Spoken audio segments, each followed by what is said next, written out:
Ya, assalamualaikum warahmatullahi wabarakatuh. Alhamdulillah kita kembali bertemu dalam pelajaran kimia. Jadi ibu masih melanjutkan materi pekan kemarin tentang teori asam basa. Ibu mereview kembali apa yang sudah kalian tonton pada video sebelumnya, bahwa teori asam basa itu ada 3. Jadi yang pertama teori asam basa menurut Arrhenius, yang kedua teori asam basa menurut Bronsted-Lowry, kemudian yang ketiga teori asam basa menurut Lewis. Nah, teori asam basa menurut Arrhenius itu berdasarkan pada kelarutan zat dalam air. Sehingga menurut Arrhenius asam itu adalah zat yang menghasilkan ion H+ ketika dilarutkan dalam air. Sedangkan basa adalah zat yang menghasilkan ion OH- ketika zat tersebut dilarutkan dalam air. Lalu yang kedua, teori asam basa Bronsted-Lowry itu berdasarkan pada serah terima proton atau H+.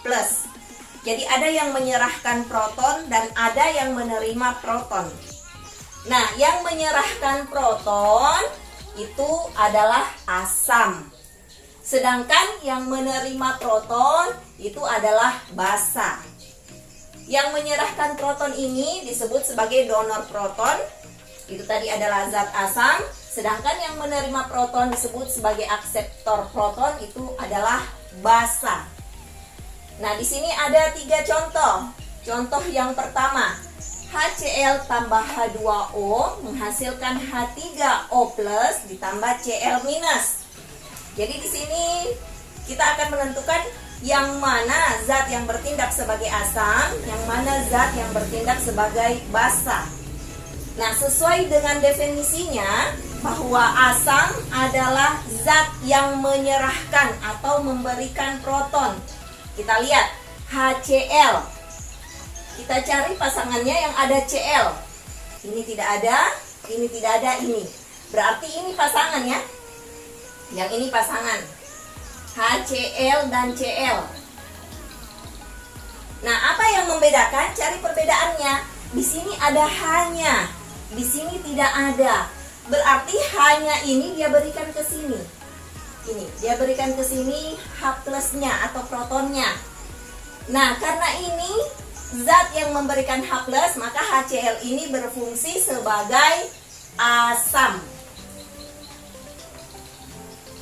Sedangkan ini pasangannya, ini berfungsi sebagai basa konyugasi.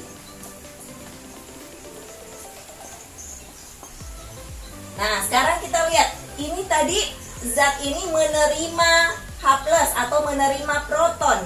Yang menerima proton itu berfungsi sebagai basa.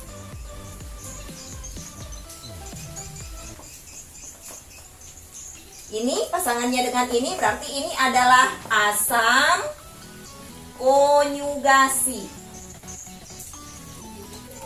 Ini pasangannya.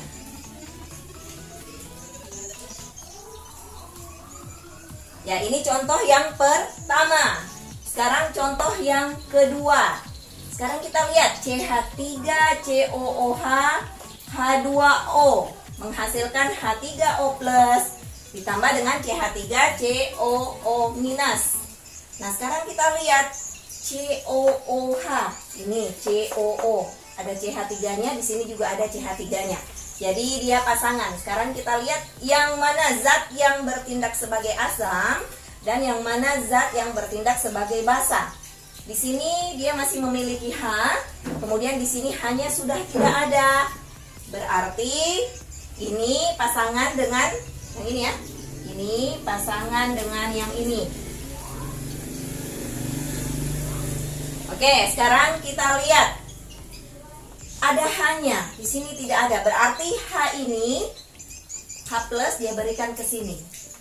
Dia memberikan H+ ke H2O. Karena ini yang memberikan H+, memberikan proton, maka ini berfungsi sebagai asam.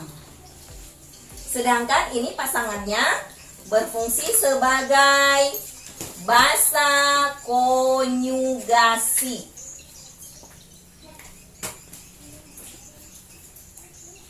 Nah, karena zat ini yang menerima proton atau H+ dari CH3COOH, maka ini berfungsi sebagai basa. Sedangkan ini pasangannya adalah asam konjugasi.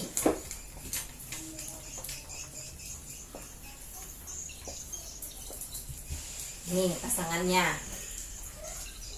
Ya, untuk contoh yang ketiga, HSO4- dilarutkan dalam air menghasilkan SO42- dan H3O+. Di sini kita akan mencari yang mana yang bertindak sebagai asam dan mana yang bertindak sebagai basa. Kita lihat di sini HSO4-. Kita cari yang samanya, yang ada SO4-nya ternyata ini. Jadi ini pasangan ya. Ini pasangan.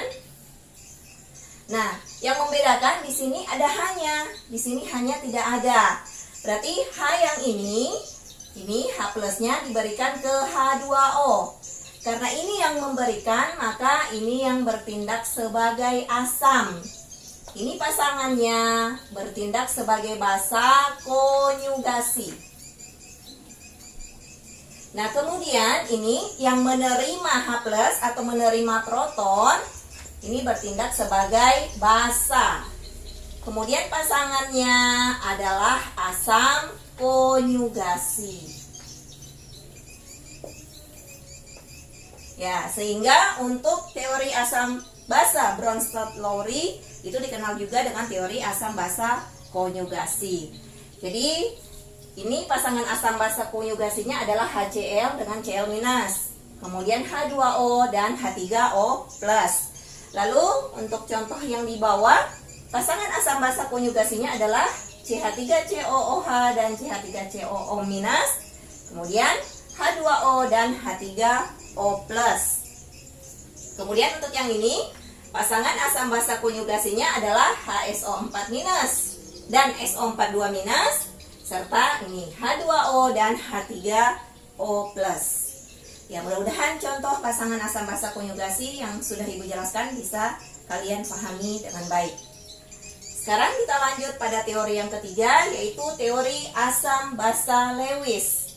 Nah, teori asam basa Lewis ini pada dasarnya sama dengan teori asam basa Bronsted-Lowry, yaitu berdasarkan pada serah terima.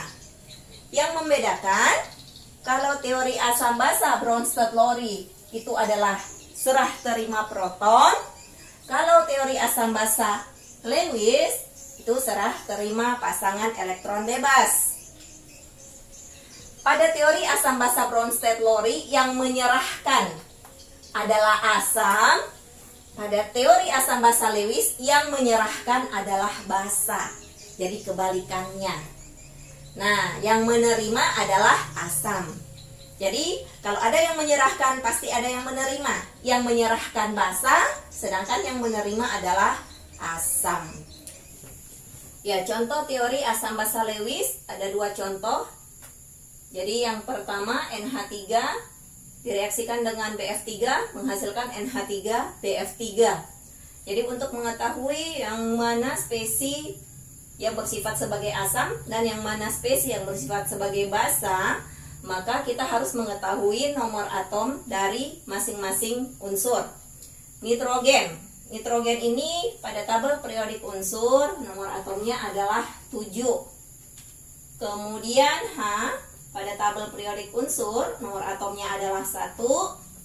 D pada tabel periodik unsur nomor atomnya adalah 5. Kemudian F pada tabel periodik unsur nomor atomnya adalah 9. Oke, sekarang kita cari elektron valensinya. Jadi, yang sudah kalian pelajari di kelas 10 semester 1 tentang konfigurasi elektron, kalau nomor atomnya 7, maka konfigurasi elektron di kulit pertama adalah 2. Berarti 7 kurang 2, sisanya adalah 5. Jadi di kulit kedua elektronnya adalah 5. Karena kulit kedua ini adalah kulit terakhir, berarti elektron valensinya adalah 5. Nah, sekarang H, nomor atomnya 1, berarti pada kulit pertama hanya diisi oleh 1 elektron. Kemudian boron, nomor atomnya 5, kulit pertama diisi oleh 2 elektron, 5 kurang 2, 3, berarti kulit kedua atau kulit terakhir diisi oleh 3 elektron. Berarti elektron valensinya adalah 3. Hidrogen elektron valensinya adalah 1. Nah, kemudian F, nomor atomnya 9. Berarti pada kulit pertama itu diisi oleh 2 elektron, 9 kurang 2, 7. Pada kulit kedua atau kulit terakhir diisi oleh 7 elektron. Jadi elektron valensinya adalah 7. Nah, sekarang kita gambarkan NH3 tambah BF3. Jadi N-nya ada, N-nya 1, ini N-nya 1, hanya ada 3. Oke, hanya ada 3. 1, 2, 3. Kemudian tambah B-nya 1, F-nya ada 3. 1, 2, 3. Oke. N-nya tadi elektron valensinya ada 5. Nah, sekarang kita tuliskan. Jadi N elektron valensinya ada 5, berarti di sini 1, ini 1, ini 1, di sini 2. Tuh. Jadi ini lambang Lewisnya. Jadi N elektron valensi 5, berarti titiknya juga ada 5. Kemudian H elektron valensinya 1. Jadi ini simbol dari H. Jadi ini kita beri simbol silang untuk lambang Lewisnya. Jadi dia cuma punya 1 elektron valensi. Di sini H dia punya 1, di sini H dia punya 1. Nah, sekarang B.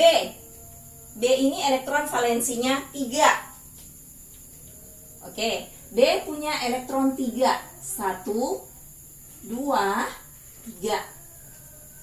Kemudian F punya elektron valensi 7. Kita beri lambang Lewisnya silang. Jadi dia 7. 2, 4, 6, 7. Ini sama. 2, 4, 6, 7. 2, 4, 6, 7. Nah, sekarang kita lihat berapa jumlah elektron di sekitar atom N. Jadi di sini 2, 4, 6, 8. Jadi atom nitrogen punya 8 elektron. Sedangkan atom boron hanya punya 6. Jadi boron ini kekurangan 2 elektron untuk mencapai posisi stabil. Jadi elektron stabil itu kalau jumlah elektronnya itu, atom yang stabil kalau jumlah elektronnya 8. Nah, di sini dia 8, sementara boron ini cuma punya elektron 6. Maka elektron yang 2 ini nantinya akan diberikan ke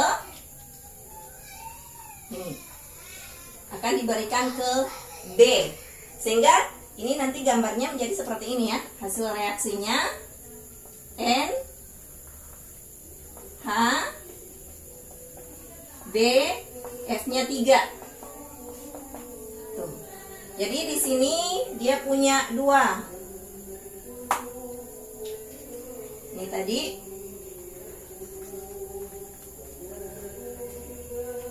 Nah, ini tadi elektron dari H.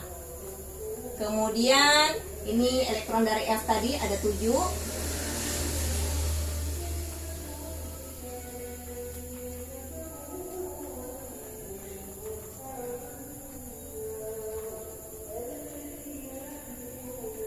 Oke, kemudian boron tadi ini ya, punya 3, 1, 2, 3. Oke, nah sekarang kita lihat siapa yang memberikan pasangan elektron. Jadi yang namanya pasangan itu 2 ya, pasangan 2. Ternyata yang memberikan pasangan elektron itu adalah NH3. Dia berikan pasangan elektron. Ya, jadi ini pasangan elektron dari NH3 itu diberikan ke BF3. Nah, yang memberikan NH3, jadi ingat pengertian asam basa Lewis. Jadi yang menyerahkan atau yang memberikan itu bertindak sebagai basa. Jadi ini basa Lewis. Jadi basa Lewisnya adalah NH3. Kalau ada basa, berarti ini adalah asam Lewis. Tuh, sehingga ini bisa digambarkan seperti ini ya. N, ini H,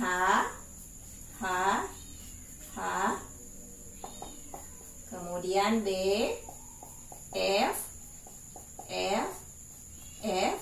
kemudian ini N, H, kemudian B,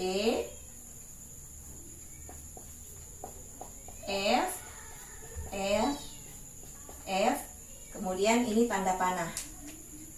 Ini artinya ada elektron yang digunakan bersama-sama oleh N dan B. Jadi ini namanya ikatan kovalen koordinasi.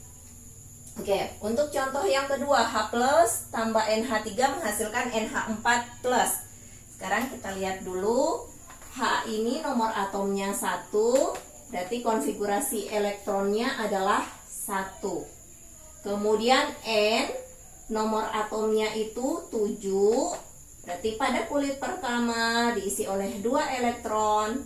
Kemudian kulit kedua diisi oleh 5 elektron.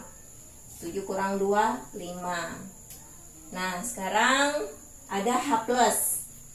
Jadi yang namanya H+, berarti dia tidak memiliki elektron. Jadi tanda plus ini berarti ada elektron yang diberikan.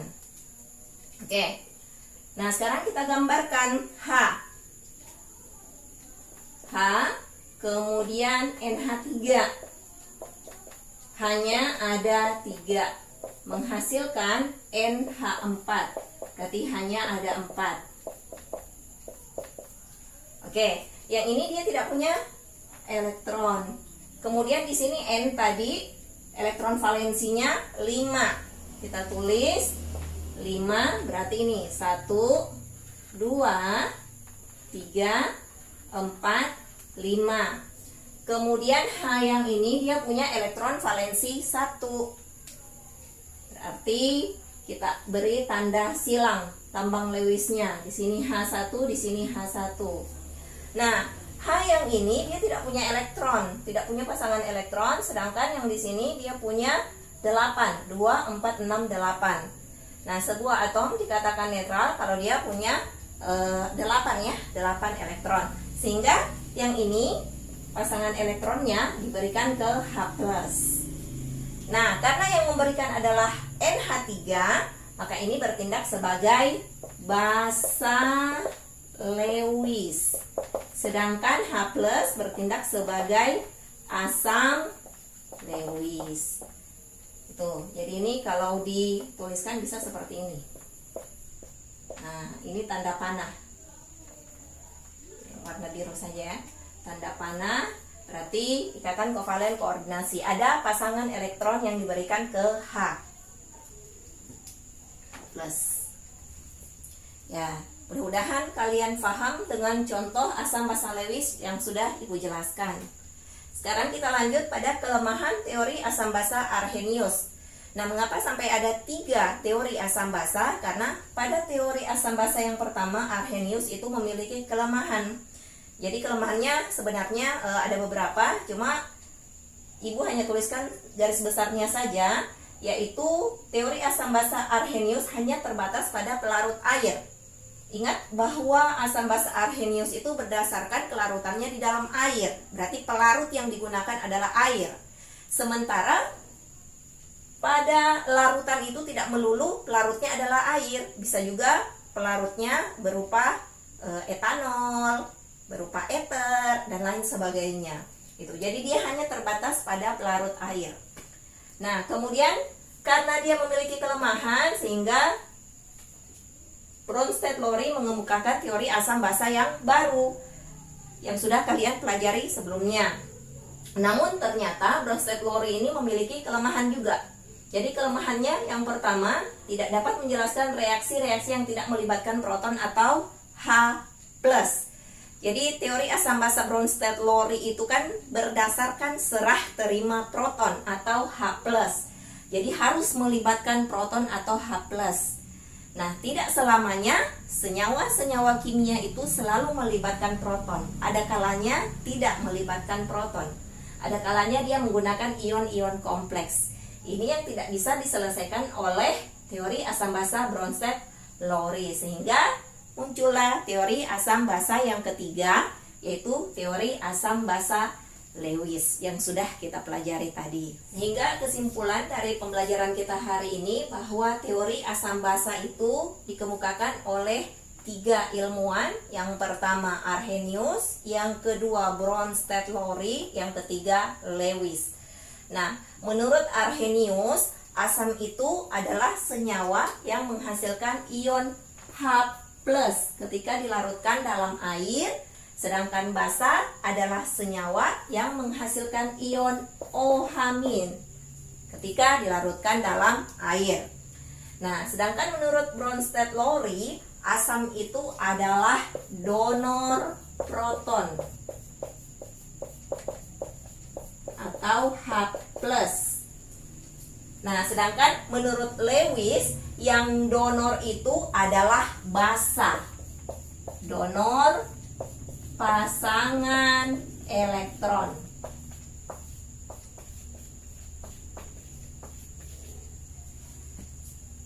Nah, sedangkan menurut Bronsted-Lowry, basa itu adalah akseptor. Jadi akseptor itu yang menerima, akseptor proton atau H+.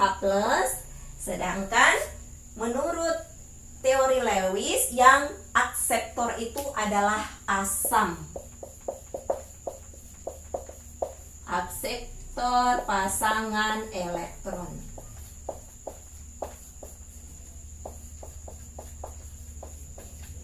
Oke, jadi sekian kesimpulan Ibu pada hari ini. Mudah-mudahan pembelajaran kita hari ini ada manfaatnya. Ibu akhiri dengan mengucapkan terima kasih. Wassalamualaikum warahmatullahi wabarakatuh.